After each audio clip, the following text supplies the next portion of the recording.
Appreciate you guys asking to have me on, you know? Yeah, no, it's cool, man. Appreciate you jumping in there, helping us course. out. Feel good with the mic? Good height? Yeah, I think it's all good. Yeah. Yeah. That's why I was messing with it. Make sure it's right. Watch your helmet. Keep an eye out,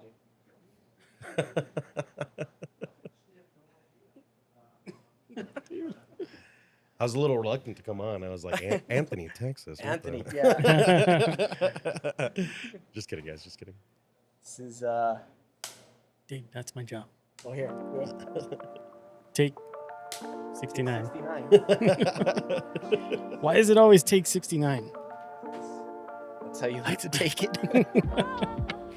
That's how we take it. That's how we take it. Ooh, get you with the crickets, man. Good job, Rami.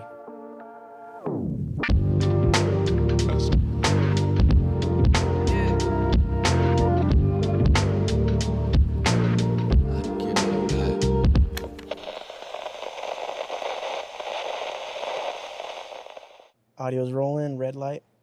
Dude, I get so paranoid because we've had episodes where like we forget to turn on a camera or like we forget to hit record or just like shit like that happens. It happens, you know? We all do it. Every once in a while, Iris and I forget to turn the microphones on and we just start talking, you know? Nobody's hearing us. The weather guy has to call us and be like, hey, man, you guys aren't talking. There's no sound. Everybody is at like in their car like messing with the They're volume. trying to figure it out. Like, Turn what's it back going on. And it's here? like, I'm sure it's probably happened. I don't doubt it. We probably deafened somebody. Hopefully not. Sorry if you're out there. I guess you can't hear me. Sorry. you guys have like ever have like other mistakes like that happen? During... Oh yeah. I mean, I think it happens a lot, mostly because Iris and I are like we get really comfortable, you know. So we start like making jokes to each other, or we'll forget that something happens. Sometimes it's happened once so far, and I'm lucky it hasn't happened more in the year that we've been together so far. But we left the mic on one time, and we had a bunch of people messaging us, and they were like, "Hey, we can hear you guys talking. We can hear your conversation." And me and Iris were like sweating bullets because we were like, "Did we say anything? Did we say anything?" Because normally when we're off air, we curse like sailors, you know. Like we cuss back and forth. We call each other bitches and shit like that. So like we were worried. We were so worried that we were like talking shit about each other or like doing something that we shouldn't have been saying. Well, we were fine. So that was good. That was good. A very lucky experience. But that's like the worst thing that's happened. But for the most part, it's like maybe we'll hit a button that makes it so that you can't hear us while we're talking, and we don't realize it for like 10 minutes, you know. And so we've done like 2 different segments on the air, and nobody heard anything because we had the wrong button pushed. That happens a lot. We're figuring it out. We're getting there. We're human, you know. Yeah. No, sorry. We've only been doing this for a little bit over a year now, so we still. I feel like sometimes we're professionals, and then there's sometimes I'm like, damn, we really fucked it up that time. Well, so far, I mean, it's kind of nice though because you guys have only been doing this for, you said, about a year. Year and a half. Year and a half? Yeah, we're going on our second year. Well, I mean, that's like the power of consistency, right? Like you keep putting yourself out there, and then you wind up connecting with other people who are doing the same thing. So it's cool that you guys have been, pulled in and accepted to the podcast community that's around here, you know? Yeah. And luckily too, from what I've noticed, everybody's friendly with each other. I don't know of any. I don't know every podcast. So I'm not gonna just like say that. Certainly, maybe you guys get death threats from some other podcast. I don't know. But from what I've seen, everybody's they talk to each other, they connect with each other, they're trying to help each other out. It's cool. It's cool to see. Like the Death in a Hoodie guys. I love them, and they messaged me. They were like, "Hey, we saw you're gonna be on with A-Town, the A-Town guys. We love them." I was like, "Oh, that's cool. It's good to know." Yeah. So it's nice to see that camaraderie between each other. No, we've definitely built a pretty good camaraderie with a lot of the local pods. Death in a Hoodie is probably one that we work with the most, just because we've produced some of their episodes. That's cool. Yeah, so when they had Jordan Taylor on and Riot 10, we produced both of those episodes. Nice. That's pretty awesome. That's cool. Look at you guys all working together. Bunch of friends. Yeah. But yeah, no, we've done. We know Takeover Show. We know the Bro Monroe, the Buzz guys. We worked with all of them. We're cool with everybody. Yeah. Those Buzz guys are ridiculous. Yeah. But they're the old heads of the podcast community. They're some of like the OGs. Yeah, they really are. I know when I was on with them, they were telling me that they were like, "Oh yeah, we used to be this podcast before, and we had all these episodes, and then we rebranded, and now we're starting over." And I was like, "That's pretty crazy." Yeah, because they had a lot of like really big episodes with really big people too. So no, awesome. They're definitely pioneers of the pod scene here in El Paso. I think out of everybody, they're probably one of the most seasoned ones. Them and the Bro Monroe, they've been doing it for a while. So shout out. Did we start, by the way? Yeah, we're starting. Oh, Yeah. Welcome back, guys, to another episode of A-Town Talk, the #1 podcast in Anthony, Texas. The only. The only one. Wait a minute, you're not Raleigh. I don't know. Who are you? Give me a Today, Snickers. And I'll turn back into Raleigh. usually Raleigh's sitting in the seat to my right, but he's manning the soundboard today, and he's the one lurking in the shadows. And Sal's on the spotlight. So On the spotlight. what's up, man? Hey, not much, man. Yeah. Just glad to be here. No pressure, but Support. you got some big shoes to fill in. Yeah, no, I'm ready. And as our guest today, we have, you've probably heard his voice in the radio, 93.1 KISS FM.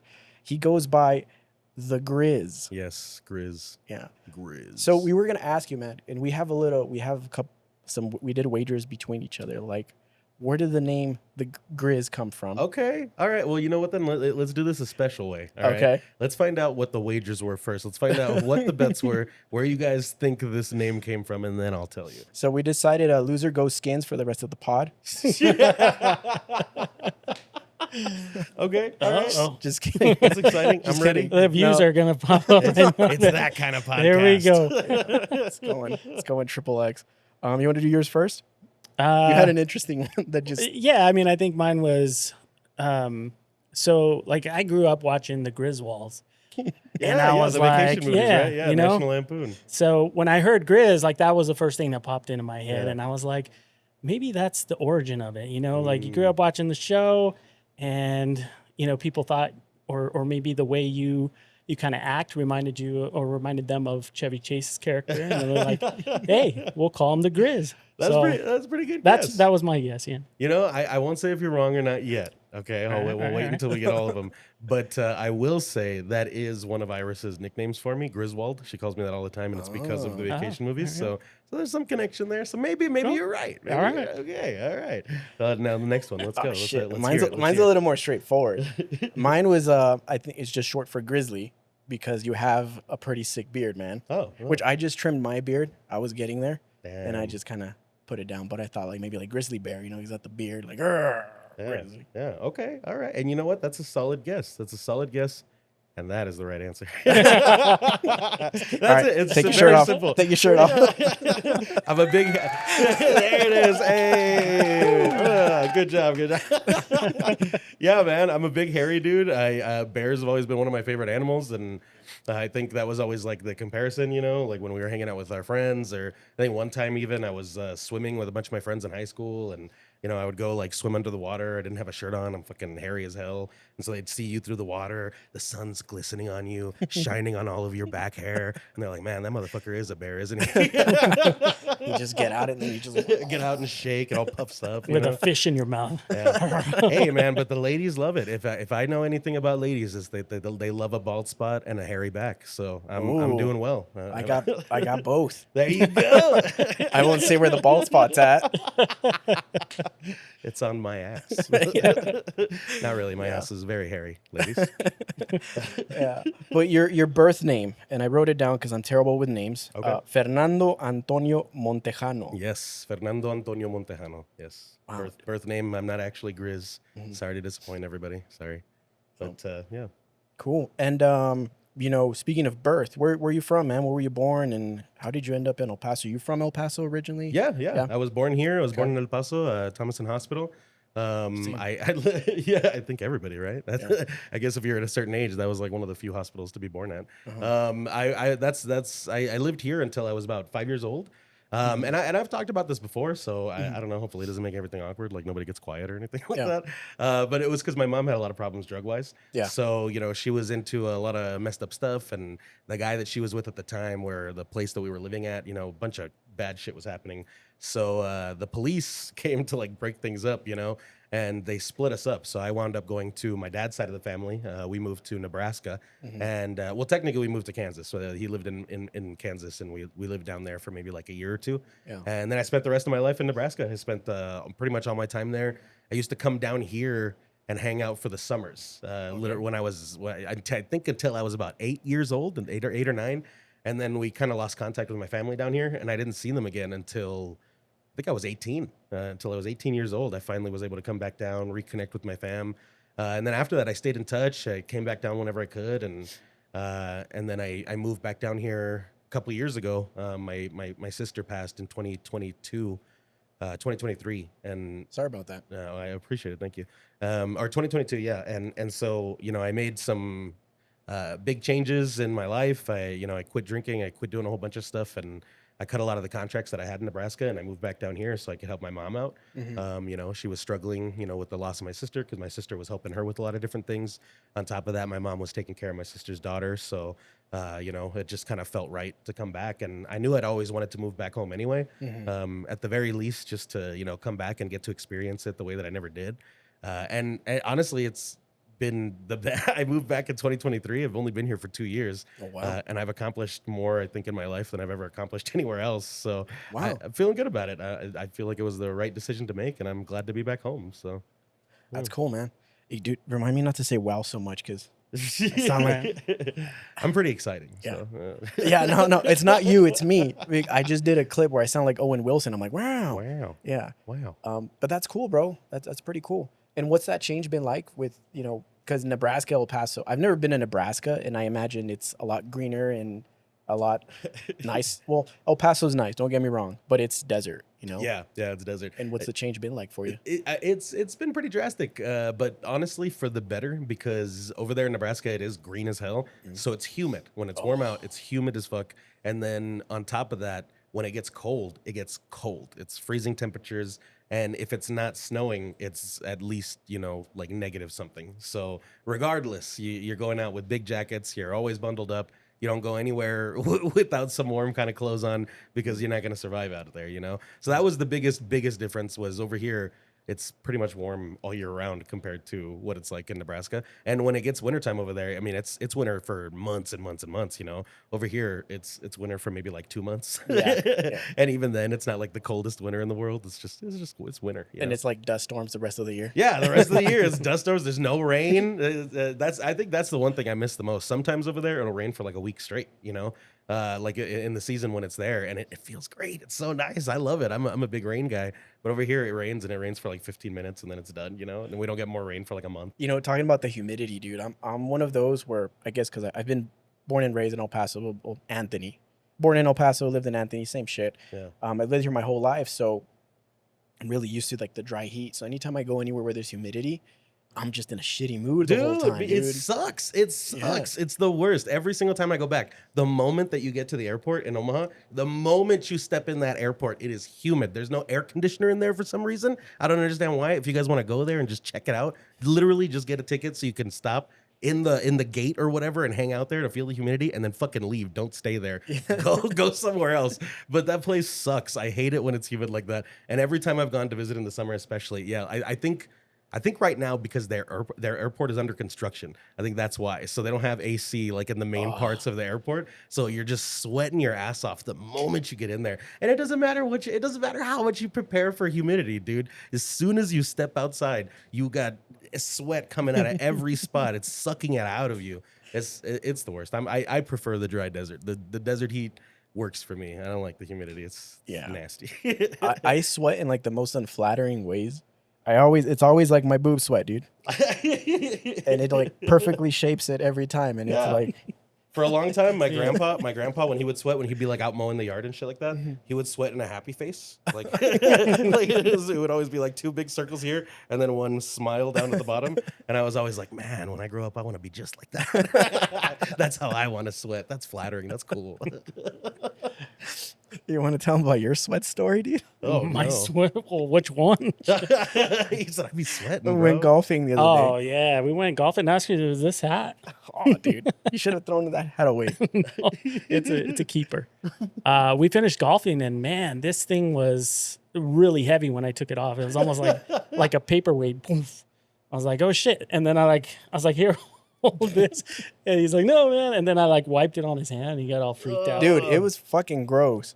It looked like he like grabbed his hat and threw it in a puddle and then put it back on. It was like, I'm not even kidding. It was fucking drenched. We have a video of it. I'll pop it up. Look at that shit. Probably squeeze out some fucking. It's like that's like face juice right there, dude. Dude, all face juice. Touch it. No. Touch it. No. Nah. I'm melting. Yeah. You know what? I feel you. That's how I sweat too. This hat before we're done here, I'm sure we'll have like a rim of sweat around it. I don't doubt. Yeah. It just happens. I never realized how much the humidity was when, like, outside of El Paso.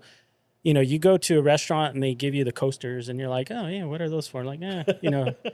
But when you're out, like, I went down to South Padre Islands, and they gave us coasters, and those things were soaked. So I was like, now I know really why they give you coasters, because when you have humidity, damn, those things sweat like crazy. Hell yeah, dude. Yeah. Everything sweats like crazy. You know what's cool when like the cups are like they have like the condensation? Is that condensation? Yeah. Precipitation? I don't know. Whatever. When they're all moist and then you put it down and they're so moist that like it moves by itself. Yeah, Have just you like seen that? slides. Yeah, it slides. It's like a little Got a magic lot of trick. water. Yeah. It's like, you just telling people. I'm just like but yeah, man, I wanted to ask you, I mean, I'm sure you know you've done podcasts and people always ask you, but you know, for our audience, what got you into radio and yeah, basically what got you into radio? Honestly, it was something that I always wanted to do. I know when I was a kid, especially here in El Paso, me and my sisters, we were always sort of hanging on by the radio. And I can't remember anymore, you know, what station we were listening to, so I couldn't tell you. Like, I couldn't be like, oh, yeah, I was listening to 93.1, and now I'm on the station. Whoa, that's so exciting. No, I couldn't remember which one, but I know we used to listen to, like, the pop hits because, you know, we were jamming out to fucking Eminem and, you know, all the stuff that was on back when we were kids. And I think back then it was just like, it was like this thing that felt like community, you know. For me and my sisters, we would, you know, hang out by the radio, listening to songs, waiting for our favorite one to come on so we could sing along to it. We would call and like request, you know, for our favorite song, and we would wait to hear if they finally put our request on, you know. Yeah. So we were always excited about getting to be a part of the radio. Like, we thought it was a really cool thing. And as I got older, that just sort of kept becoming a thing. I kept hearing and listening to radio as I grew up, and even you know, every town has their little main radio station that becomes like the most popular one, you know. And you're listening to it in the morning on your way to school, or your parents are driving you, or when you get old enough, you know, you're listening as you're riding to work, and you're hearing the conversations that they have, and you're a part of that, you know. You get to be a part of that, and you take that somewhere else, and if it's popular enough, you're talking about those conversations with the people that you're meeting up with, your friends, your family, whatever. And it's a cool communal thing. It's a cool to be a part of that community. And so as a kid, I was always really attracted to it, loved it. As I got older, I kept being attracted to it. I thought it was cool. And I even had this dream. I remember I had told myself, I was like, someday I want to be on the radio, and I want to be on an oldie station. I want to go back home. I want to go to El Paso. I want to play like almost like Mike G does, you know? Yeah. I wanted to be like Mike G. I wanted to have my own oldies, you know, little like show where I could play all of my favorite oldies hits, and, you know, all the, maybe even some obscure oldies hits that people never heard of, you know, the really cool stuff. And I wanted to be able to share that with people. And then I got to work at an opera house. So if you guys don't know opera, it's a pretty big operation. In the space that I was working at in Omaha, it's one of the biggest opera houses. Like that, the house itself isn't huge, but the organization does really, really big things, and they're known around the world. And so I was really excited to get to work with them, because opera was already like a form of art that I thought was pretty fucking cool, you know? I was like, hell yeah, man, I'm into this. And everybody else thought I was a nerd, but but I love that shit. I thought it was super cool. And while I was working there, I met a dude who worked at a local radio station, but it was a classical music radio station. And we got to talking. We became really good friends. And as soon as there was an opening there, he messaged me and he was like, hey, I remember we were talking before, and you said you wanted to be on the radio. We got a position open. Do you want to apply for it? And I was like, hell yeah, you know, sent my application in. They loved it. They picked me out. And from there, I just started working on radio, and it was cool to get to learn things, but that is a whole different beast. Like, working at a classical music radio station, specifically one that is a nonprofit that runs through a university. We run through the University of Nebraska at Omaha. I still work at that place. And then coming to 93.1 and being on a top 40 hit station that plays like Sabrina Carpenter and Taylor Swift, and you know, like it was a culture shock entirely. And then on top of that, the show that I do for the classical music radio station, it's like, hey, this is Fernando Antonio Montejano. We're going to jump into another piece by Tchaikovsky. This is blah, blah, blah, you know? So it's like very mellow. It's very chill. Yeah. And then, you know, when we jump on the radio station now, it's Iris and Grizz in the morning on 93.1 Kiss FM. Hey, Iris, you're a dumb bitch, you know? Like whatever it happens to be. Like that's the trade-off now is so different. Like the energy is so different. And the way that you get to do it is, they're two entirely different things. but they're still radio. It's still the same thing. It's still the idea of connecting with an audience, connecting with a community, and getting to be like a part of that in real time. You know what I'm saying? Like most places, like podcasts, you know, no shame to podcasts ever.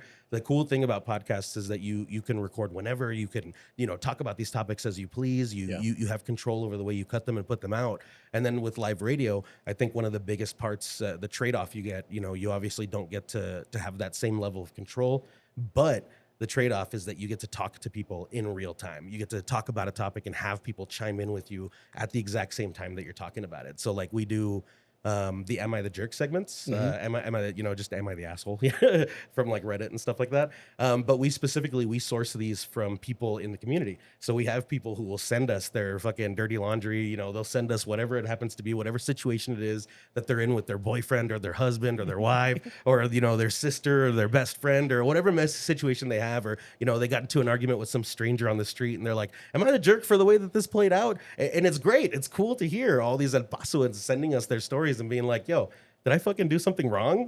Was this my fault or is this guy an asshole? And it's cool to see the responses too, because we get everything from like jokes, you know, people who are just, they don't care about the seriousness of the situation. Like it's Facebook. So they're throwing out the most like, you know, unhinged shit that you've seen. And then at the same time, right side by side to those like messed up comments, we get a comment that's like really sincere and is taking the situation so seriously. And they really want to give their advice and they want to actually try and help somebody. And so it's cool. I think that's like the best part of getting to be on radio, regardless of where you're at. So like, regardless of where I started and regardless of where I'm at now, it's still community. It's all people coming together and wanting to take part in something, you know, regardless of whether it's Taylor Swift or Mozart. Not only that, but I think like radio, like props to you, man, because you got to do that like Monday through Friday, right? Yeah, Monday through Friday. A show every day. You got to figure out, like we do this podcast once a week. Sometimes we skip out a week and stuff like that. And we're always trying to think, I'm like, how do we keep it original? Like, how do we keep it fresh and entertaining? But doing that like Monday through Friday, like how tough is that? Do you guys do like meetings before and after or what? Yeah, so we actually have now we have like 2 meetings a week basically that we have with our one of our bosses, producer boss, you know, whatever. He has been in radio for such a long time. So it's actually been really cool to learn from him. Shout out Kevin, wherever you're listening from. He's not going to watch this, but Kevin. Hopefully you do, man. I'll send you the link. Send me his Facebook. I'll DM it to him. He's a really cool dude, but he's been in radio for a long fucking time. Like he was in a radio at a time. He was like one of the people who started a thing called Outlaw Radio. And Outlaw Radio, especially here in Texas and in other places, it was basically just like radio jockeys sort of like really, really pushing the limits on the stuff that they could say, the stuff that they were allowed to play, the stuff that they were allowed to do. They were kind of just going all out, you know, they were doing whatever. And then as corporations started to move in and took over and they wanted to make sure that their artists were getting radio play and whatever it happens to be, things changed, you know, the formats are way more similar than they used to be now. But like the main thing that I think is like the one thing that you see through all the radio stations, morning shows, stuff like that. The one thing that you see is that idea of what you were saying, that like original content, right? Like how are we supposed to do this? And how are we supposed to do this without a visual medium, right? We don't have people watching. We don't have a camera where people can like, you know, just tune in or like, you know, maybe they're just going to listen to it, but they want to be able to come back and see what's going on every once in a while. We don't get that. So we have to be able to keep people entertained in that moment every single time. We don't want people to tune out. We don't want this and that. So yeah, like a lot of what that is tons of meetings. we have meetings with our bosses twice a week where they sort of pick apart what we've done over the week so far, and then they help us figure out what we're going to do in the coming week. None of their ideas are the ones that like get thrown in. Iris and I are the ones who make the ideas, but they sort of look at it and say, okay, well, maybe this won't work as well. Maybe this won't be as funny. Let's, you know, maybe you guys can tweak this a little bit so that it feels more relatable or so that it feels more local or so whatever. And so we take all of those notes and we, you know, put together our show the way we want it to put it together.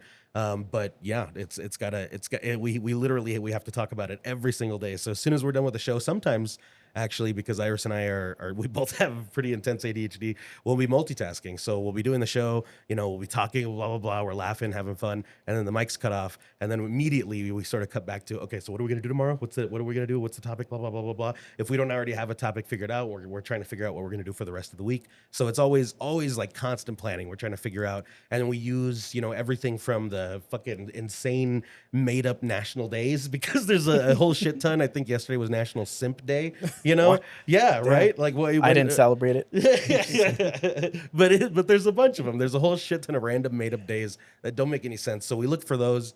Sometimes those, give us an idea for something stupid to talk about. Sometimes we go off of local stuff, whether it's like school things that are happening, because obviously all the districts are, they're going crazy right now with their budget deficits and people are getting cut. So sometimes that's something to talk about. Sometimes we like to keep it lighter. We try not to touch on like the controversial stuff that's happening. So we'll focus more on like, something stupid that happened in the world, and we'll try and talk about that. It varies and depends, but it's a lot of meetings. It's a lot of us sitting in a room with each other, planning it out, maybe even rehearsing something so that we know that it's going to sound good when we do it, and it's not going to be like the most boring thing in the world, But yeah, a lot of meetings every single day. Let me ask you this, man, and this is kind of like maybe it's not that intense question, but with like all these like podcasts becoming so popular, streaming and all, like social media, TikTok and all that, do you think that radio is like a dying media form, or is there still plenty of life in radio? I think it is dying. I don't know how to say that without being like, but I do feel like we're doing well. I'm not sure exactly how I would word that, but I do think it is dying. I do think that radio is not the same beast that it used to be. And as a matter of fact, you know what? Okay, so like a good test for this, because I remember I just was talking about this with all the people at the studio, because we work with Buzz Adams' morning show as well. They're right next to us. Our studios are connected. And so we went out to eat some food yesterday. Some client that, wanted us to come and try their stuff. Every once in a while, they'll invite us out, and the whole station will get to go and sort of try all the food.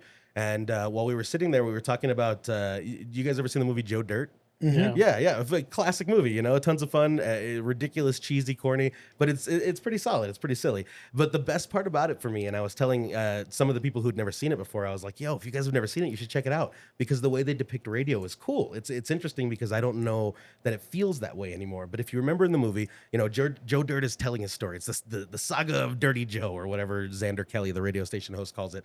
But he works at a radio station. He's a janitor. One of the producers sees him and is like, yo, you're so fucking white trash. We need to have you on the show. And he pulls them in and he sits them down and they start talking. And immediately, the radio host is making fun of Joe Dirt, and he's trying to, get people invested in this. Joe Dirt winds up telling his story. And that's how you hear the whole story in the entire movie, is through Joe sitting in the studio talking about it with the radio host. And my favorite part about that was when they would cut to the reactions of the people who were listening to the story. Like there's the scene where he's like, no, I didn't know if she was my sister or not, so I didn't know if we could have sex. And then the next scene is them banging it out, and she's like, I'm your sister. And it cuts back to all of the people who are listening, and it's just like a shot of a radio with like a bunch of people behind it, and everybody's like, oh no. But they keep cutting back to those shots from the very beginning all the way to the end of the movie. They start, and at the beginning, as they cut to these radio shots and you see all these people hanging out behind it, first it's just a couple, it's like three ladies in a salon, a couple of dudes who are hanging out at their lunch break, construction workers, whatever it happens, it just keeps flipping to these spaces. And then as the story goes and people are getting more invested and people are more excited in what's happening and they care a little bit more about Joe, every time they cut to these scenes, there's more and more people gathered by the radio, more and more people invested in this story, more and more people who are excited to hear what's going to happen next. And it made me like yearn for the days when that was what radio was, when you had people gathered around a radio and they were listening to that story and they were invested, and everybody in the city was a part of that, and it felt so cool. And that is definitely not what we have nowadays. And so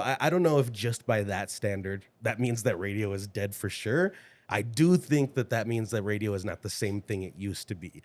But I don't know. There is something interesting about what we're doing, and I feel like Iris and I do the show a little bit differently than other shows do in El Paso, and I think that's paying off. I think we have a lot more people who come up to us and say, oh my God, I listened to you guys do this. I had a guy, I haven't mentioned it in a long time. I'm an ex-addict. I used to be a big addict. So I don't drink. I don't do any of that stuff anymore. Okay. And I had mentioned that a few times on the air because it was relevant to whatever we were talking about. And I don't even mention that all the time. That's not something I bring up a lot. But this dude, he had won tickets to something. I can't remember what we were giving away, but he came to pick him up.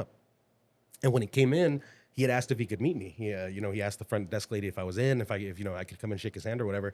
And I was like, yeah, hell yeah. So I went out and talked to him. He shook my hand.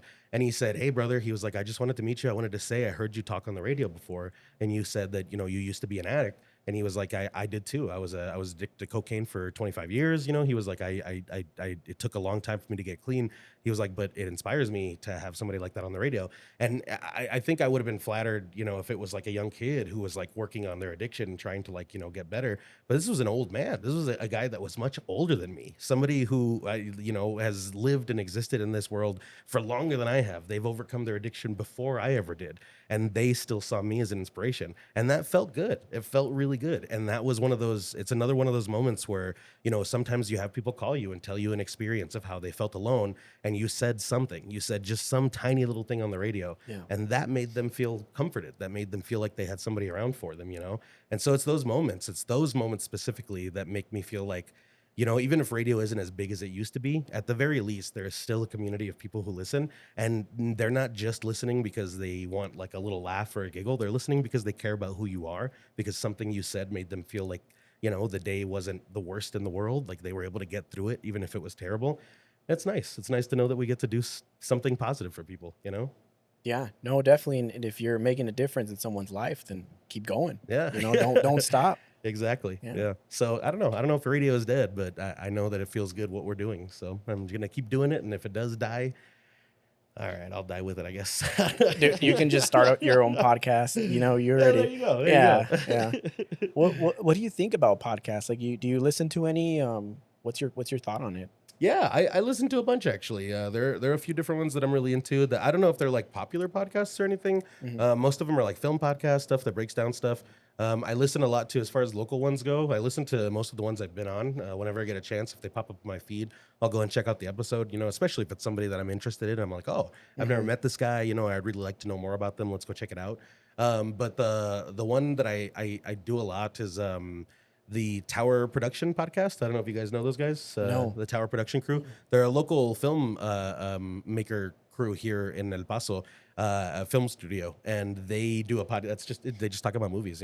That's the whole podcast. Every week it's a different movie, and I love it. I listen to that one a lot. But no, yeah, I really like podcasts, and I'm actually thinking about starting my own. So. But it's not like it won't be like an interview podcast or anything. I'm a writer, a storyteller, and I want to start a horror story podcast. So yeah, for this horror story, the series of horror stories that I've been writing, and I'm really excited to sort of jump in and start recording things. But I want to make sure I have a good amount before I start doing it, so I don't get like 3 episodes in and then I'm like, all right, guys, tune in maybe a year when I have more content.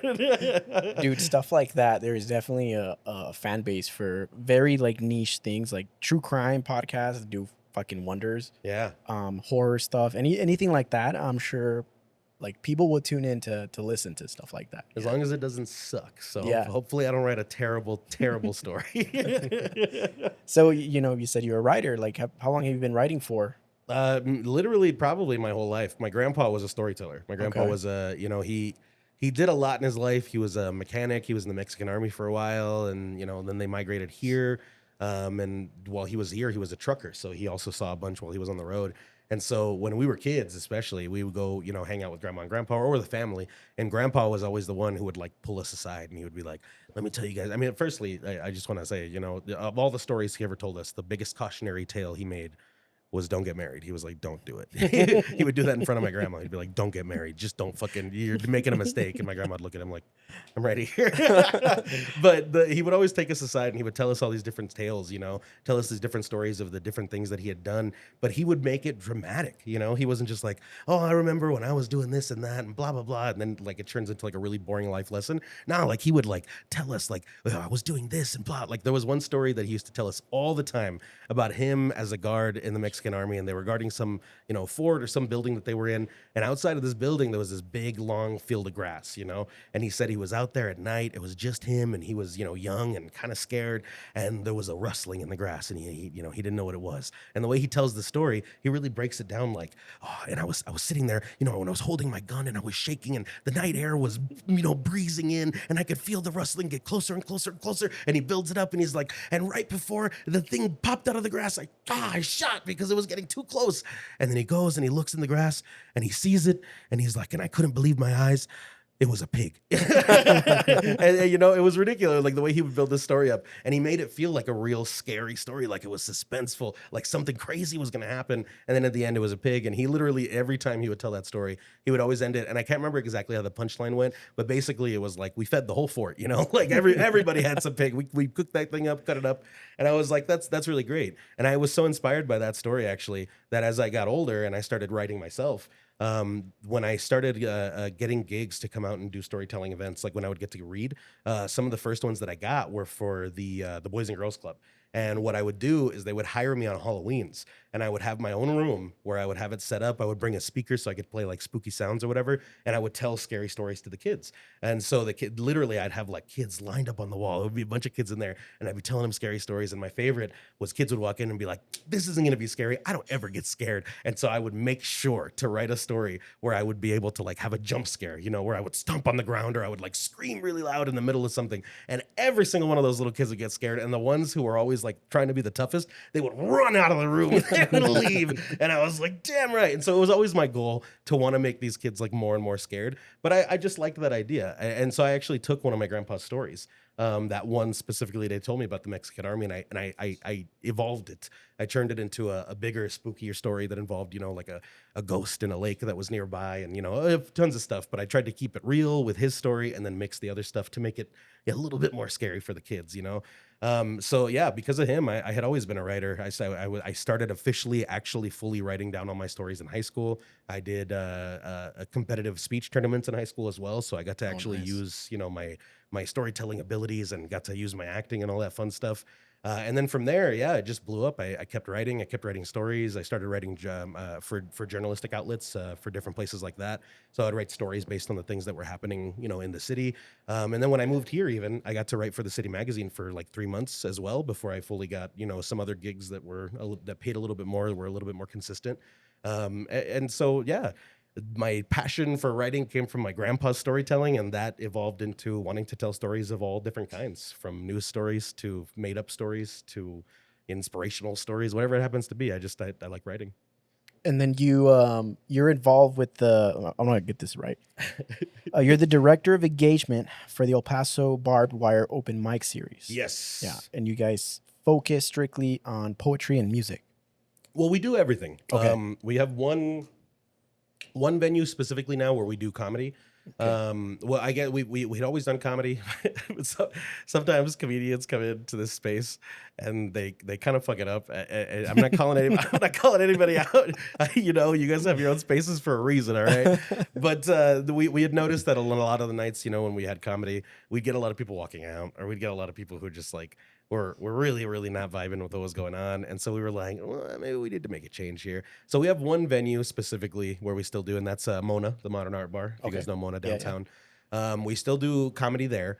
So any night that we're there, we do comedy, but everywhere else, we just do music and poetry. But besides that, we also have like a whole bunch of new stuff that we've been doing. So we've got a writer's night where we specifically allow people to come out, write. You know, it doesn't matter what you are, you know, there's if you're a performer, if you're a comedian, if you're, you know, a visual artist. I mean, we've had people from all different mediums come out to our writers' nights. You know, it's just a space where you can learn something new, have somebody help you with the creative process, do something different.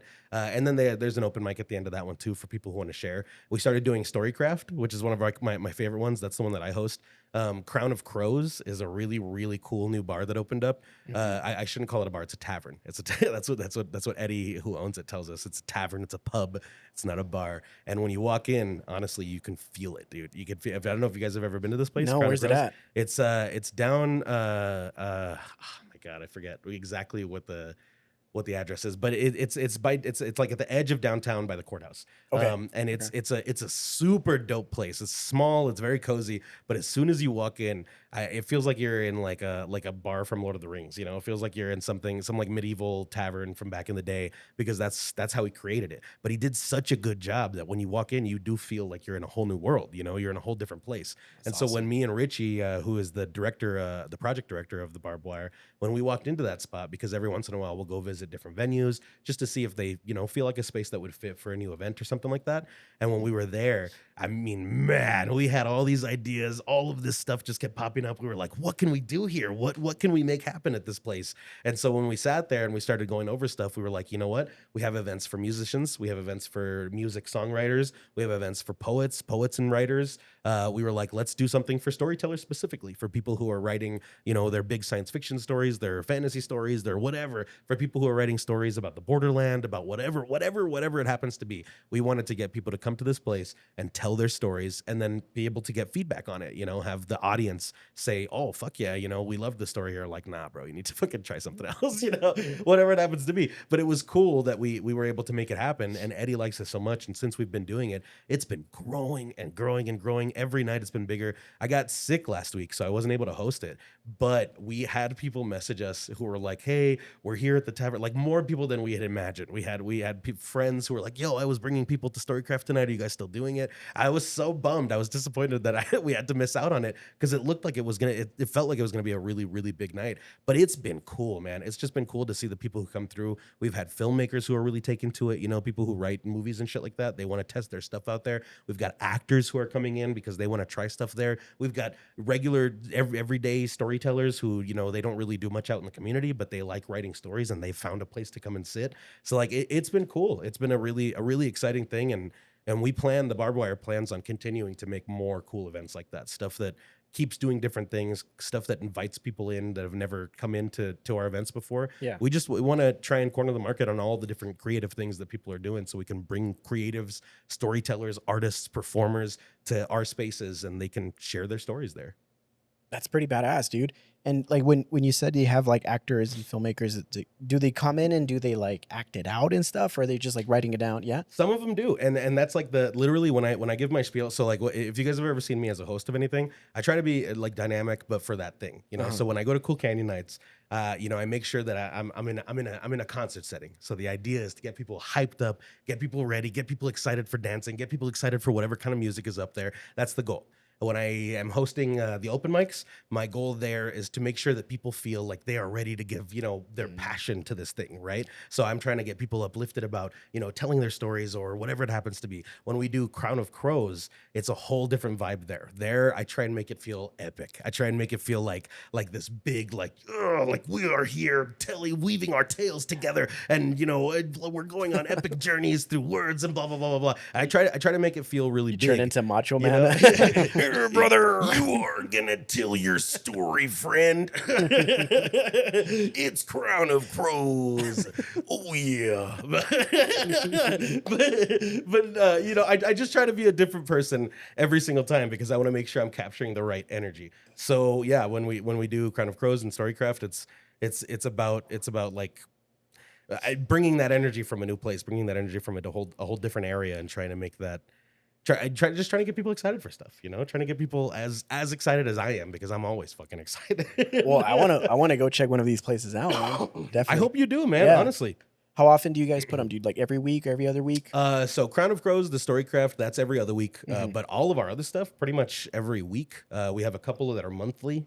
So like we have Jez, the lead singer of the Pie Sisters. Yeah. She hosts one of our open mics out at Rally Point East on the east side. It's the only event we have on the east side, but we're trying to, you know, do more because the east side is lonely. You know, they don't got a lot going on over there.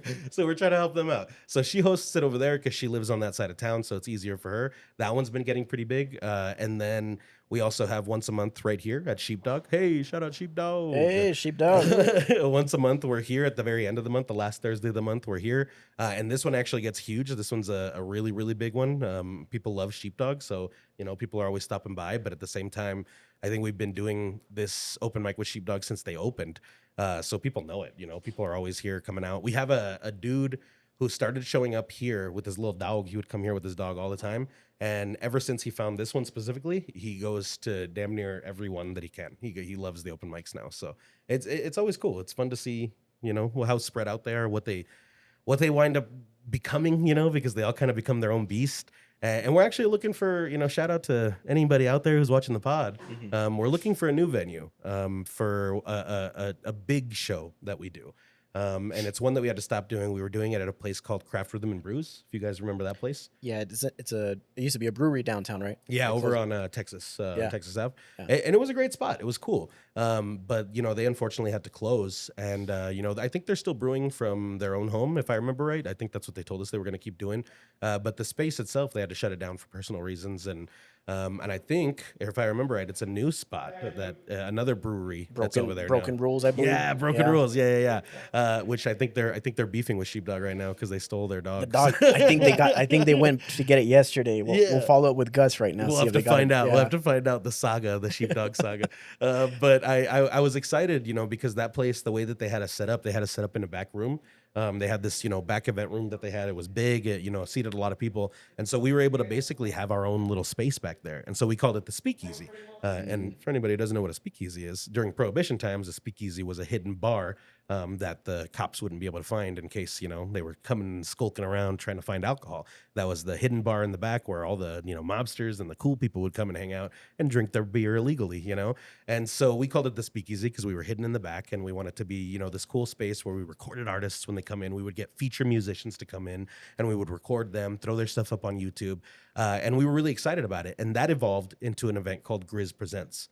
Grizz Presents was a part of a series that I was doing around the city where I would go to different places, whether it was presenting movies or presenting comedy or presenting whatever. I just wanted Grizz Presents to be this sort of like big theme show. And we started with this specific thing, the Speakeasy, and we would bring in featured artists, and then we would bring in featured visual artists and have them decorate the background so that anybody who was performing at the open mic that night would have this really cool backdrop to perform in front of. And then on top of that, we would advertise for both of those guys. And then on top of all of that, we would bring the musician on the radio.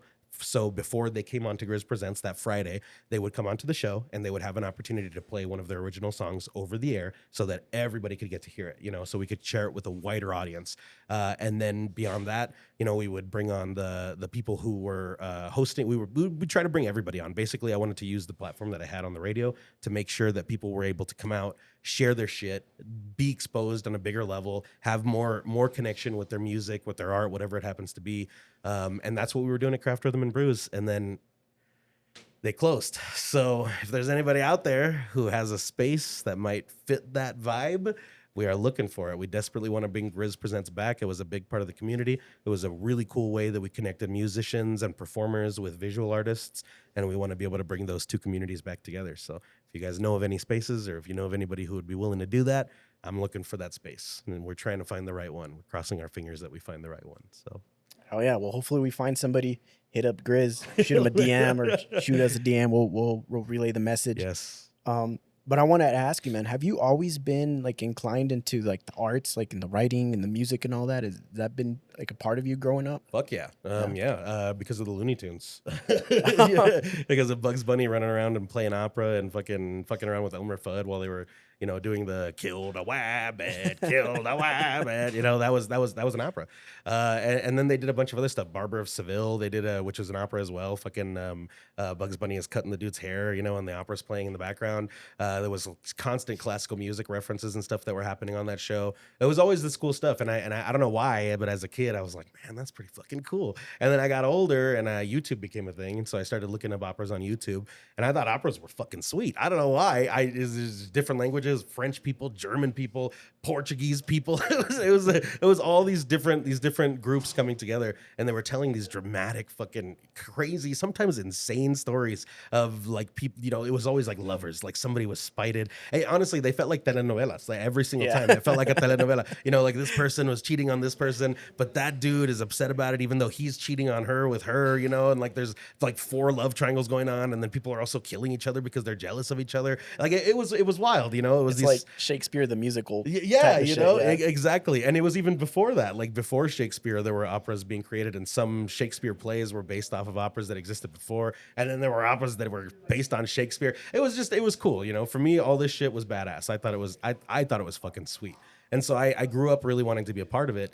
And then when I finally got to work for the opera, that was like my moment when I got to connect all of the shit that I was really into. And so I got to create, poetry that like brought opera to a level that I could help make it a little bit more interesting for people. You know, I got to write cool shit like that. I got to do cool things like that. So yeah, I've always been a part of the arts. I love like visual arts. And then when I worked for that opera company, actually, one of my main jobs was we created custom curriculum for community organizations. So I would create curriculum for arts workshops. And then we would go and run those art workshops. And sometimes they were workshops about art history. Sometimes they were workshops about different music. Sometimes they were workshops about, you know, whatever fucking thing happened to pop up. It just depended on what the client wanted and how we were making the thing. But we would incorporate everything from classical to, you know, whatever music they were working on, musical theater, all that shit. Yeah, I've been into it for a long time. One of my favorite SNL bits is Opera Man with Adam Sandler. I don't remember that one. No. No, he would usually come on during like when they do the news, the weekend update. Yeah, he would come in dressed up like in a full opera suit, like in a tuxedo with a cape and like his hair kind of fucked. And he'd start like singing. He had like a handkerchief. You seen it? And he starts doing opera stuff. You got to check it out, dude. Opera Man. Adam Sandler. All right. And he would do like current topics and like trendy stuff that was going on, but he would sing it in the opera like oh, I'll check that out for sure. Yeah, Opera Man, dude, is hilarious. Yeah, that's that. I always like when I see opera like references to dumb shit like that in different movies, because like Adam Sandler had like Big Daddy. You remember Big Daddy? There's that moment where I think no, Mr. Deeds. It's Mr. Deeds, it's not Big Daddy. Okay. Mr. Deeds. There's a moment where I think he winds up tackling that opera guy, that opera singer in the restaurant, and as he tackles him, he's like, oh, he like gets knocked down to the floor. You know, dumb shit like that. I always think it's fun though. I'm always like, fuck yeah, a little bit of opera is right there. But I also like dumb shit like Adam Sandler too. So yeah. So you know, it's a wave, it's a spectrum. You gotta like all the shit. I like opera, but I also like dumb stuff like Joe Dirt. So you know, it's just a trade off. They're doing Happy Gilmore too. Yeah, right? They just released the trailer for it. Yeah, it's coming out that on Netflix, I believe. That looks fun. They brought back what's his face who played Shooter McGavin. Like a Shooter. Yeah, dude. I'm excited. Yeah, it's cool. I'm into it. Did you watch Fifth Element? Oh fuck yeah! Fifth Element is one of my favorite opera movies. Scene, that one is, dude, with the alien intense. Opera singer, and she's hitting all them crazy notes. Yeah. That was a good one. Hell yeah! You know, another one of those moments where it's like this whole movie is ridiculous. It's over the top as hell, and then all of a sudden there's an opera concert in the middle of the whole thing. But they do it really well. They did it in a cool way where like the opera is like building up as the music's happening, and Lilu is fighting some people in the middle of like the whole song and everything. Yeah, no, the Fifth Element is fucking sweet. So you're a big like movie buff, right? Like you love movies and shit like that. Yeah, love movies. Yeah, absolutely. A big one. I every once in a while I get to be on that Tower Production podcast. Just fucking talk movies with those guys. Yeah. What are some of your all-time favorite movies? You know the movie Julie and Julia about Julia Child? No. It's a good movie. That's a good one. You should watch that one. Okay. Nah, that's like a guilty pleasure movie. That movie's not good. Critically, it's like not a great movie, but every time I watch it, I'm like, fuck yeah, Julia Child. Go for it. Do your thing, you know? But have you guys ever seen one of my all-time favorite movies, Speed Racer? You guys ever seen that movie? The live-action Speed Racer? The live-action one? Yeah. No. Well, actually, I did watch it when it came out, but it's been years, so I wouldn't be able to. You don't remember? Okay. I don't remember. If you don't remember it, go back and watch that fucking movie, dude. Go back and watch that. It's ridiculous. It's over the top, and it's definitely a kid's movie. Like there's moments where, you know, like they're about to kiss, and like the kid brother will come in and be like, "Beware, there's cooties in this movie." You know, it's just dumb shit like that. But the whole movie itself is fucking sweet. It's about a small business that's coming up and winds up going against a giant corporation, and in doing so, they expose the corruption of this corporation and how they've been, you know, rigging the big race, you know, because it's Speed Racer. So they've been rigging this big race so that their company always wins and it inflates their stocks and whatever and blah, blah, blah. So it winds up getting super technical. It's a kid's movie, but it has all these moments where they're digging into like real actual shit. Like that's like the real world stuff that's going on. And it's emotional too. Like it deals with the death of a family member and like loss and shit like that. It's crazy, way crazier than I thought it would be. And it's made by the people who made The Matrix, the Wachowskis. The Wachowski brothers? Yeah. Okay. The Wachowski Starship, I think is what they're called now. Oh. But so they're for sure. They're the ones who made that movie, and it is fucking wild. It is batshit crazy. You can see some of like the Matrix elements too, like in some of the fight scenes that they have. But otherwise, man, just the car scenes alone. Like as Speed Racer is, you know, racing along the track, they change it from the show. I think in the show, like it was, you know, it's supposed to be real dangerous, but it was like a really shitty anime, so they couldn't animate all that stuff. But in the movie, this motherfucker is doing what they call car fu. So he like flies his car up in the air and he's like spinning it around and knocking it against other cars and they're blowing the fuck up and like people are dying and shit. It's a cool movie, man. It's fucking sweet. A lot of people slept on it. So Speed Racer, go watch that movie. All right? I guarantee you. Anytime you add fu to like something like gun fu or anything like that, like it just makes it like so much cooler, right? Equilibrium, right? Equilibrium Fucking with Christian Gun Fu, Bale. the fucking gun kata. Hell yeah, dude, that Dude, shit was sweet. I love that movie. Growing up, Okay, man. if you liked Gun Fu, you're gonna like Car Fu. Fucking Yeah. Speed Racer, go watch that shit. It's good. Yeah, I love Equilibrium. The Matrix, like I love Yep. watching The Matrix Yep. growing up. I didn't watch the fourth one, the new one that they came up with. I did, and it was bad. Yeah. Don't go see it. I didn't want to like taint like that image of The Matrix, like because I love those movies. This Yeah. was great. I played the game as well, like countless hours. Wait, which game did you play? The Enter the Matrix. Yeah, the Yeah. Enter the Matrix is really Yeah. good. And then what was the other one too? The one that was even better than Enter the Matrix. Rise of Neo, I yeah, think? the Path of Path Neo. of Neo, Yeah, yeah. that one was wild. You could literally like do the little run around and kick all the Smith things. That was cool. Yeah. Dude. That was fucking sweet. I was into that. Any game where you could do like that bullet time, like Max Payne, like I love. Yeah, Max Payne. Damn, are you a gamer? I'm a gamer, dude. Oh my god. Oh, me too. Yeah. Yeah. You still Max play? Payne was one of my favorite. Fuck yeah, dude. Yeah. I just got a new game dropped. I don't know if you've seen it, Hyperbox Uncharged. It's Hyperbox Uncharged, Upcharged. I don't remember what it's called, but it's about It's like a first person shooter? yeah, it's a first person Like shooter with where portals? you play. No, not Oh. portals. You play as action figures. Oh, You okay. like bust out of your boxes and you're playing like in these spaces, dude. It's pretty solid. It's a pretty cool spot. Dang, Gus out here bringing the drinks. Shout out Gus. Hey Gus, how you doing? Shout brother? out Gus and Old Sheepdog Brewery. What is this? Pink lemonade. Oh, thank you. Thank you, Gus. Cheers, cheers. Shout out to Old Sheepdog. I didn't know they had pink lemonade. Just for me, because I'm a for Gus. non-alcoholic. Nice. I'm gonna let my head settle a bit. But yeah, dude, actually like I haven't played games as much. I was a big Xbox guy. Halo was my shit, dude. Hell yeah. I loved Halo. But the recent Halo was I liked it. I liked the story. But I've shifted to PlayStation now and Overwatch. I've been playing Overwatch for the last couple of years. Yeah. It's pretty toxic now and it's been pretty bad. But I still love playing it. It's one of those like guilty pleasures. I swapped Overwatch for Marvel Rivals. Yeah. I tried it. I just couldn't. I think I've played Overwatch for so long that I'm like, I can't. I had some Yeah. friends like that who've been like big Overwatch heads for a long time, and then they tried to play Marvel Rivals, and they're like, "Nah, fuck this." They're like, "That's not for me, man. That's not for me."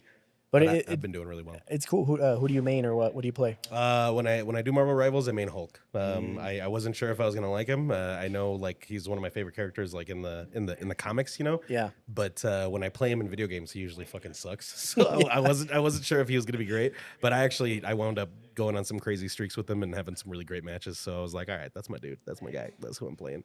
Hell yeah. That's cool, man. We used to play games together. We haven't played in a while, huh? No. What you guys used to play? We played Halo. We played Zombies. Zombies. Zombies yeah. was our yeah, shit. like Call COD? of Duty Yeah, Zombies, yeah. yeah. Yeah, we fucking have some That's- crazy. Actually, fun fact, that's where, so we started a production company, right? Marlac Productions. Shout out Marlac Productions if you guys want, hit us up. That's where the name Marlac came from because we used to play with this guy and his name was Marlac. And every time he joined the chat, he'd be like, yo, Marlac. Or, no, he'd be like, it's me, Marlac. So, Had to announce himself. yeah. The great Marlac. That's pretty cool. We fucking, so like then we started to do like an inside joke whenever I'd call him or he'd call me, he'd be like, yo, it's me, Marlac. And when we're coming up with a name for the company, like, what should we call it? And then he's all like, Marlac. And then we're like, yo, Marlac. So Yeah. that's what it That's came pretty up. dope. Yeah. Well, that's cool. His little brother ended up taking over the account, and then we didn't see him after that. Never Like, saw him again. So Marlac, if you're out there, man, reach out, yo, dude. It's been years. That's pretty cool. The production company name came from a video game thing. Yeah. That's fun. Yeah. Yeah. Wow. What about like the new like Marvel DC stuff? Are you looking forward to the new Superman? I know it's coming up soon. Yeah, it looks interesting. It actually looks pretty good, you know. But I mean, obviously, I was a big fan of Man of Steel too when it first came out, and then Yeah. depending on how you know how you filter it all out or how you feel about everything, you know, it's like Zack Schneider was either very divisive or he was like, you know, this king, A god to yeah, people. right. Yeah.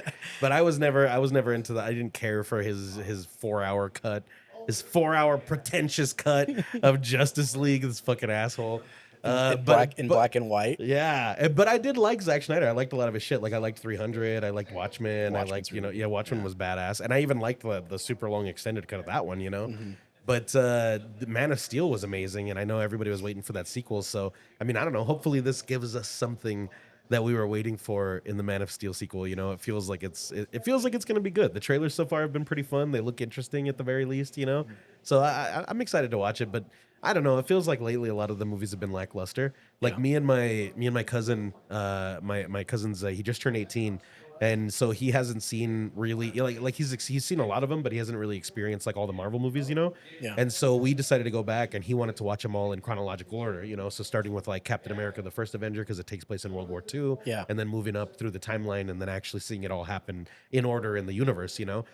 So we started doing that, and I was like, man, they really were doing some interesting shit back then. Like, you know, like the Captain America: The First Avenger is a whole World War II period piece. Yeah. Like they stay in World War II the whole time. They lead you through everything. They even deal with some of the politics of it because Captain America is the, you know, they're prancing him around to sell war bonds and shit like that. Like it's pretty cool. And then they jump into who he actually is and finally he goes to fight or whatever. And then they kept doing that with a lot of those other movies. They kept making like these sort of like little solo things like Iron Man and its whole storyline and the way that it was happening there. Like that was its own little contained like world that was happening. And then when he would join up with the Avengers, it was a whole different feel, right? Like all of those superheroes would come together and they weren't in like their own movie anymore. They were in a different movie that was directed by a whole different person and it had a whole different personality. And it was fucking cool. It was cool to see. And now they all feel like a little samey, you know? Yeah, they're like all- they don't feel like they're as like unique as they used to be. Except Thunderbolts was pretty cool. I did like Thunderbolts. Yeah, Yeah, yeah. that one actually, it was good. It was there had some emotional parts and it kind Yeah. of like a deeper, mental health type of, message behind for it. sure. Yeah, because fucking what's his face? Sentry was a meth addict, you know. Yeah. And I was surprised because in the comic books they talk a lot about like his whole struggle and everything. How he's agoraphobic and he doesn't like to go outside and he's got all these mental health issues. But then they also talk about like his drug abuse and stuff like that. And so me and some friends who were talking about the movie before it came out, we were like, "There's no way Disney is gonna talk about talk meth addiction, and they're not gonna make any of those mentions." And then there's straight up that moment in the scene. Like, I'm sorry if I'm spoiling this for you, okay? But there's straight up that moment where they go into one of his memories, and his former character is like doing a sign spinning thing, and he's trying to fight them with like the sign spinning thing, and they're like, "What is wrong with you?" And the current day Sentry is like, "I'm sorry, I was on a lot of meth," like he's just screaming about all this shit, and they're talking about the drug abuse and stuff. So I was like, kudos to Disney. I was surprised. I didn't think they were going to do any of that shit, and it made it better as far as I'm concerned. I'm a person with a past. I can't say all the drugs I've done. Crack was one of them, but I can't. but so when you see people who are doing shit like that or who are involved in those things and they're redeeming themselves, it is pretty cool. It's cool to see as like a person who's existed in it. No, for sure. I'm excited for the new ones to come. Fantastic Four, the Doomsday stuff. The Doomsday, Secret Wars. Ooh, that's crazy. It's gonna be crazy. But yeah, those early Marvel movies were definitely good.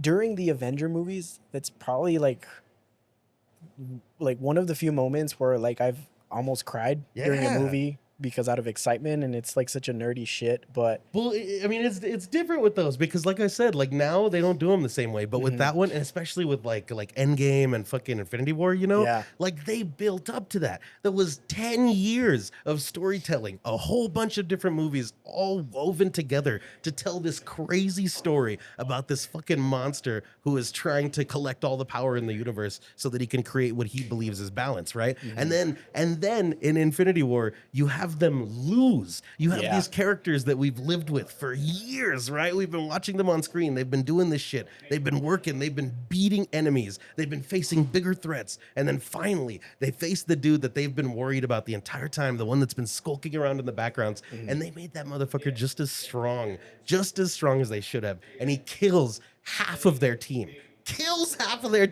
And then Endgame comes up, right? And again, this story's been built up for 10 years worth of movies. Endgame hits, and what do you see? A 5-year gap, a jump in 5 years where all of these characters have had to learn to live with that loss.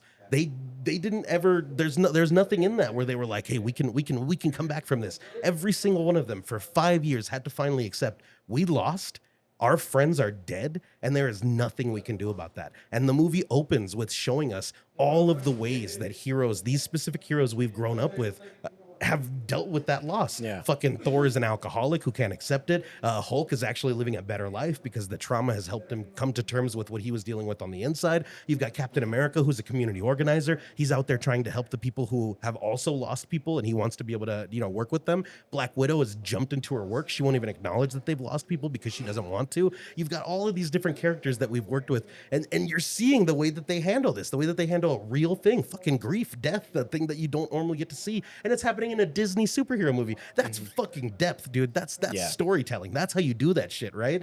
And it doesn't feel like any of the movies have the same impact anymore, Like they really did something so big and so different and so dramatic and so epic. And now none of the rest of the Marvel movies have that same feel, They just don't feel as big anymore. Yeah, no, they're missing that end scene and end game with Captain America fighting Thanos, and he's getting the shit beat out of him.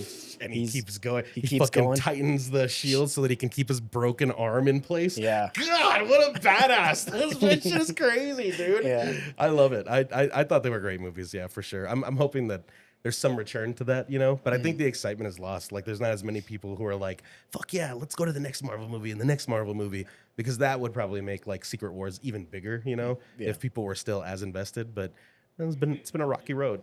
Yeah, no, for sure. Hopefully, man. Hopefully these next ones are good. Are we on time? What? Sorry. How much Sorry are we for on taking there? us through that. We're at an hour. All right, man. We're at an hour. All right. How are you on time? I got a little bit more time, but yeah, if you have some more questions, for sure. No, I say let's go into let's jump into the game. Okay. We'll jump to the game and then we'll wrap up with that, man. I hear Luna somewhere. Are you sure it's not Charo? All right. So for this game, man, we wanted to test you, right? We want to test your music knowledge. Oh shit. Okay. So what we're gonna do, we're gonna play 5 seconds of the introduction of a song Oh. with no lyrics, just the beat, Okay. the music, and then you have to guess what song it is. Oh shit. Okay. Are All these like modern songs? It's like a mix. Do you want to do? What do you want to do? Ugh. Because we can do. I was just gonna pull up like a playlist from like hits. We can do hits. We can do. Okay, if I get to choose, I get to choose a Category, A yeah. category. Yeah. A category. All right. Let's do.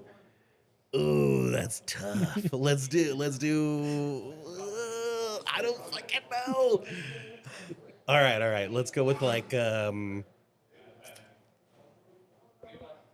what am I in the what am I feeling? Let's go with some classic rock, Classic rock. Let's see if I can do that. All right, let's look at classic rock. I believe in me.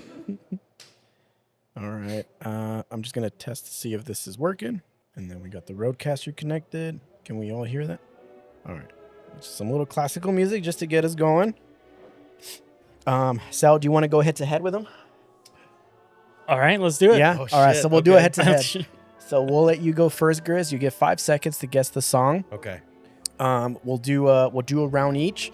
Then we'll go down to 3 seconds, Okay. and then we'll do another round, and we'll go down to 1 second. Ugh. Winner takes their shirt off. So name of the song. Winner. Name the song. Name the song. Name the song. All right. All right. Okay. Here we go. Okay. Let's see. I don't know if I'm gonna have this ready, so give me 1 second. 1 second. I'm getting ready. I'm getting in my space. Okay. All right. 5 seconds. First song. Here we go. Stairway to Heaven. Oh, got it. That's too easy. That's too easy, man. All right, Sal. 5 seconds, no pressure. Are you ready? I'm ready. Let's do this. Okay, here we go.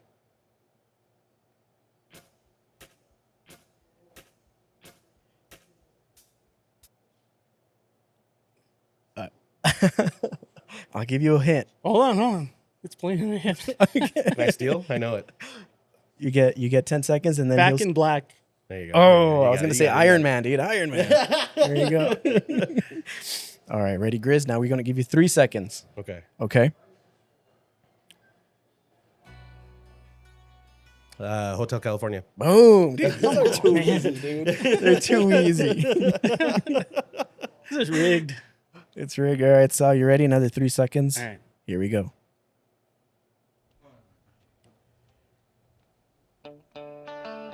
Sweet Home, California. Uh-huh. Sweet Home what? Alabama? I don't know what to say. So I was born in California. That's He said, I'm just thinking about it all the time. I just Okay. go back home. Has nothing to do with Hotel California before that. Could have been. All right. Now you get 1 second. Okay. This is where it gets hard. Grizz, are you ready? I'm ready. I'm ready. Here we go. Hold on. I know. I'm just blanking on the name. Hold on. I can't remember the title. I'm gonna give you. She's a small town girl. Born and raised in blah. Yeah, I know it. I can't remember the name of it though. It is Keep Believing, right? No, it's damn it, why don't I remember the name of the song? I know the song. Just sing the song, dude. You'll get the name. Right. Oh yeah, you're right, because it's in the chorus. Hold on. No. Hold on to that feeling. I can't remember the fucking title. Don't stop. Oh, come on, man. Don't stop believing. You gotta let me steal, man. You're right. I should Come have on, let you dude. steal it. Fuck. All right, Sal. This is it, man. You get this one, you win. Oh, dude, this one's gonna be hard. All right, are you ready? Yeah. Oh. Dude, that one was tough. Damn, dude.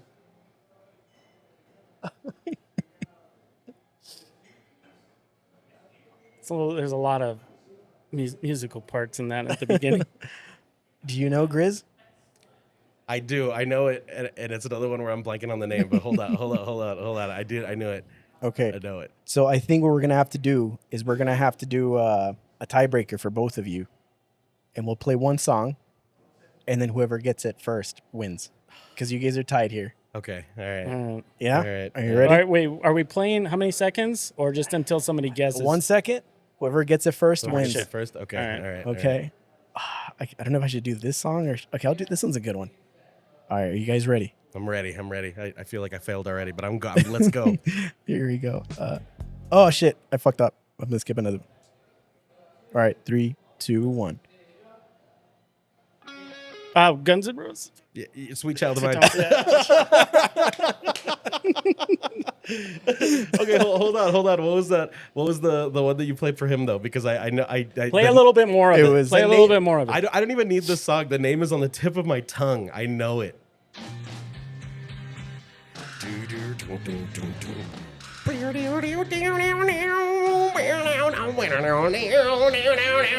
You see, I fucking know. I know it. Yeah, it's there. It was playing in my head, and I'm just like, damn, when is it gonna start singing? Because I got that Jimi guitar Hendrix. playing. In. Yeah. Yeah, fuck it, yeah, all along the Watchtower, right? Yes, sir. Yeah. God damn it.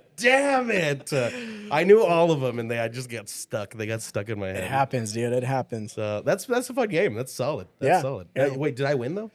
Yeah, you win, Yeah. man. Fuck yeah. Sorry, man. You said Guns N' Roses, but you got the name. Yeah. That's all fair. right. That's fair. Awesome. Yeah. That's cool. That's cool. That's exciting. Cool, man. Well, got a couple of announcements before we end this pod. June 14th, there's several things happening June 14th.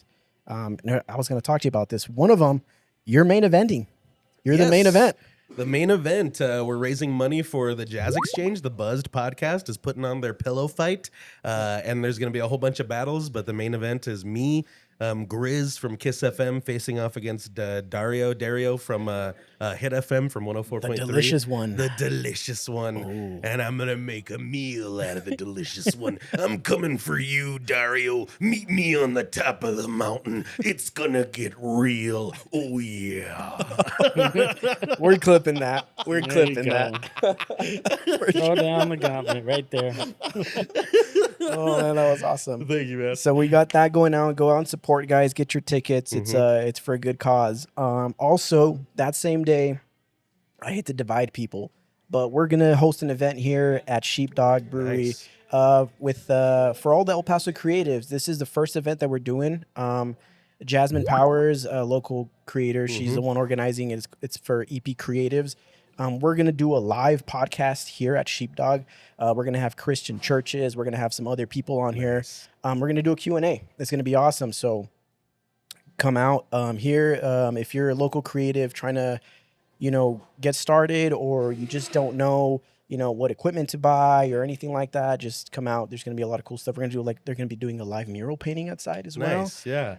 We want to start doing this at least once a month. So if you can't make it out to this one, that's cool. Hit us up for the next one. But I'm super excited for that. And then catch Grizz at the main event. Yeah, the main event. All right, prediction, Grizz. Prediction. What are you gonna do? Oh, I'm gonna win. It's Yeah? not a prediction. You don't need a crystal ball to see that. All right. See you later, Dario. Sorry, I'm taking over. Hell yeah. That's awesome. Big shout out to Gus and Sheepdog Brewery for hosting yeah. us here. Shout out to B-Mart. He was the photographer for this episode. We're trying to get local artists to help to be part of the podcast. So every week we're going to try to get a local photographer, get some footage out here, get some pictures. Eventually I want to do like a live painting. Someone paint while we do a pod, and then That'd be pretty cool. yeah. So hit us up if you guys are interested in being part of that. We'll be playing B-Mart's photos after this podcast. So check out his slide. Stay tuned for that. Thank you so much, Grizz. Yeah, thank Awesome. you guys for Yeah, having man. me. It was great. Appreciate I you. appreciate it. Yeah, we had a lot of fun. Raleigh, good job, man. You killed it with the soundboard today. You were killing it.